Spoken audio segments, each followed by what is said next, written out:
유익한 건강 정보와 알기 쉬운 의학 상식을 알아보는 시간 메디컬 플러스입니다. 코골이와 수면 무호흡증은 성인에게서만 나타날 것 같지만 청소년과 소아에게서도 흔히 발생합니다. 문제는 성장기에 있는 아이가 수면 질환을 앓게 되면 건강은 물론 성장 장애까지 발생할 수 있다는 건데요. 오늘 첫 번째 주제는 정상 소아 중 15%가 앓고 있는 소아 수면 무호흡증의 진단과 치료입니다. 우리는 살아가면서 예기치 못한 사고에 직면할 때가 있습니다.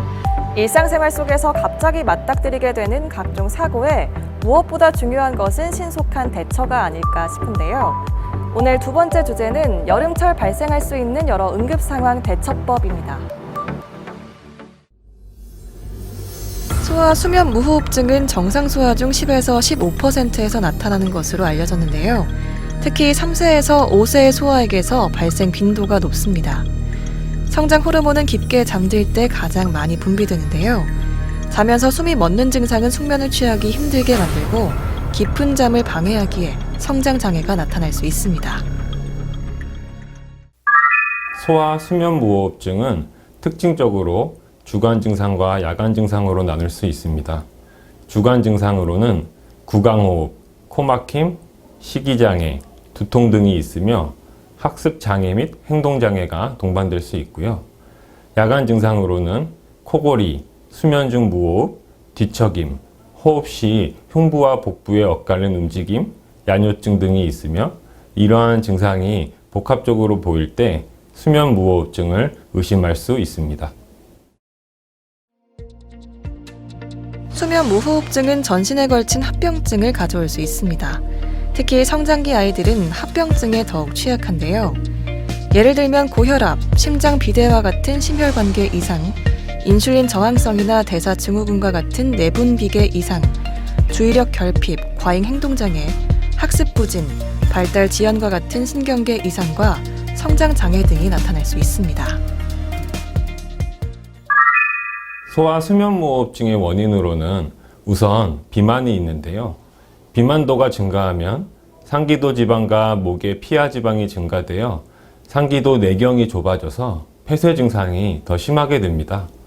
또한 편도 및 아데노이드는 12세까지 지속적으로 커지는데 이 역시 상기도 폐쇄의 원인이 되며 이로 인해서 초등학교 입학 전 소아에서 수면 무호흡증이 자주 발생하게 됩니다.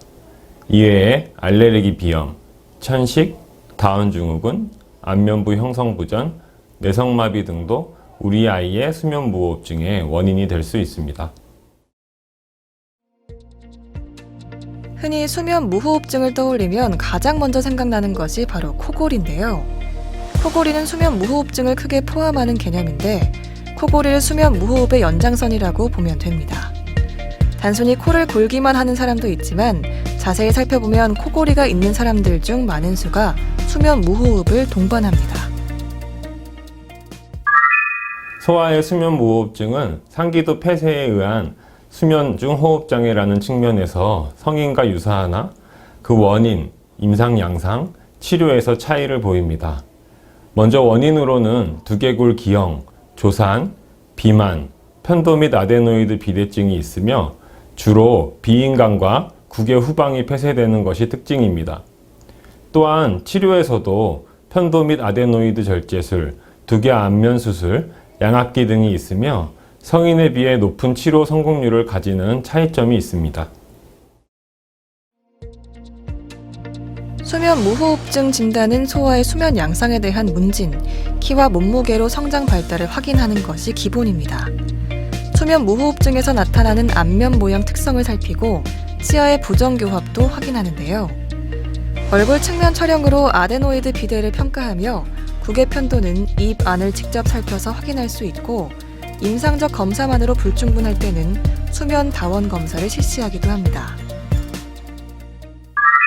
소아 수면 무호흡증은 수면 질환 국제분류집 3판에 따라 코골이, 수면 중 무호흡, 주간 졸림, 과잉 행동증, 행동장애, 학습장애 등과 같은 증상이 한 가지 이상 있으면서 수면다원 검사에서 무호흡 저호흡 지수가 1시간에 1회 이상이거나 폐쇄성 저항기증이 코골이, 흡기 비강 압력 파형의 평탄화, 역설적 흉복부 호흡 중 하나 이상과 연관되어 있는 경우에 진단합니다.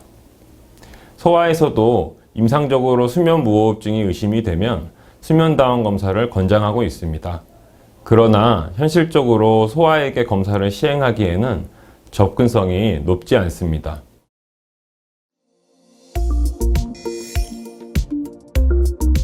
소아 수면 무호흡증의 경우 아이의 코골이 소리가 작거나 수면 무호흡증 증상이 경미하게 나타나면 부모가 알아채기 어려울 수 있습니다. 특히 코골이, 수면 무호흡증은 밤에 잠을 잘 때 나타나기 때문에 평소 관찰이 쉽지 않으므로 평소 의심 증상을 면밀히 살펴보는 게 필요한데요. 만약 아이에게서 다음의 증상이 나타난다면 수면 무호흡을 겪고 있을 가능성이 높으므로 빠른 시일 내에 병원을 찾아 진단을 받아봐야 합니다. 첫째, 아침에 일어나기 힘들어한다. 둘째, 산만하다. 셋째, 짜증이 심하다. 마지막으로 또래보다 키가 작답니다. 주로 편도 아데노이드 수술을 하게 됩니다.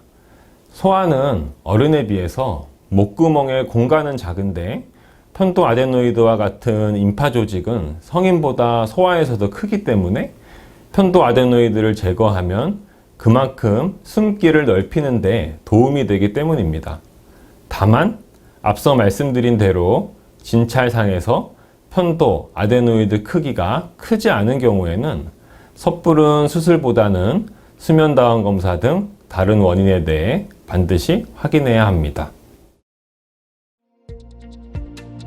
보통 편도, 아데노이드 수술은 입 안으로 수술이 이루어져 추가적인 절개는 필요치 않습니다.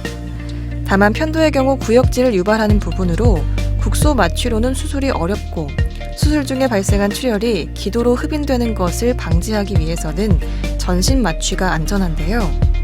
수술 방법에 따라 차이는 있지만 수술 시간은 대개 30분 이내로 소요되므로 장시간 마취가 필요치 않고 보통 만 3세 이상 15kg 이상이면 비교적 안전하게 시행 가능합니다. 편도를 절제하는 방법은 크게 두 가지로 나뉩니다. 편도를 감싸는 캡슐을 포함해서 편도 전체를 제거하는 방법과 편도의 일부분을 남기고 제거하는 방법이 있습니다. 잦은 편도 선염이 없고 코골이, 수면 무호흡으로 제거하는 경우에는 편도의 일부분을 남기고 제거해도 충분한 효과를 보이는 경우가 대부분입니다.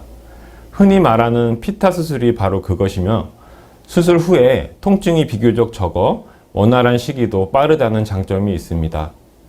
아데노이드는 구조와 위치상 전체를 제거할 수는 없으며 일부를 얇게 남기고 제거하게 됩니다.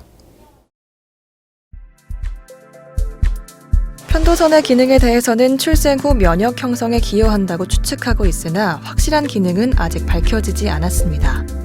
다만 편도선 수술 후 장기간의 추적 연구를 모아서 분석한 메타 분석에서 편도 절제술은 임상적으로 영향을 미치는 면역 저하가 보이지 않았다고 보고했습니다.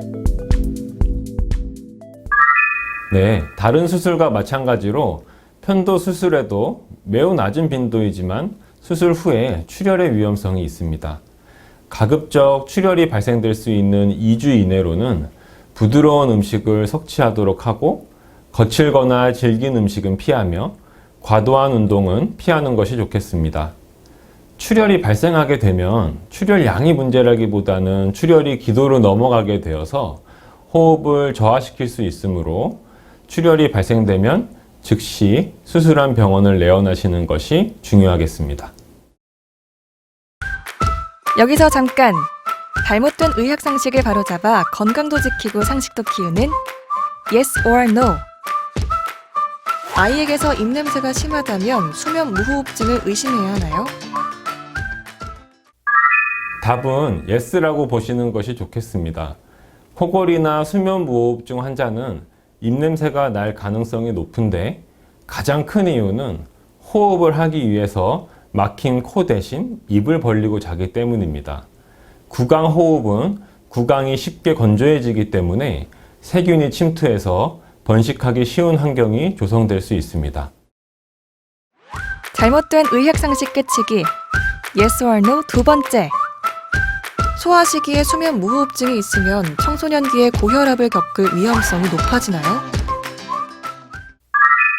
네, 이것도 예스라고 보시는 것이 맞겠습니다.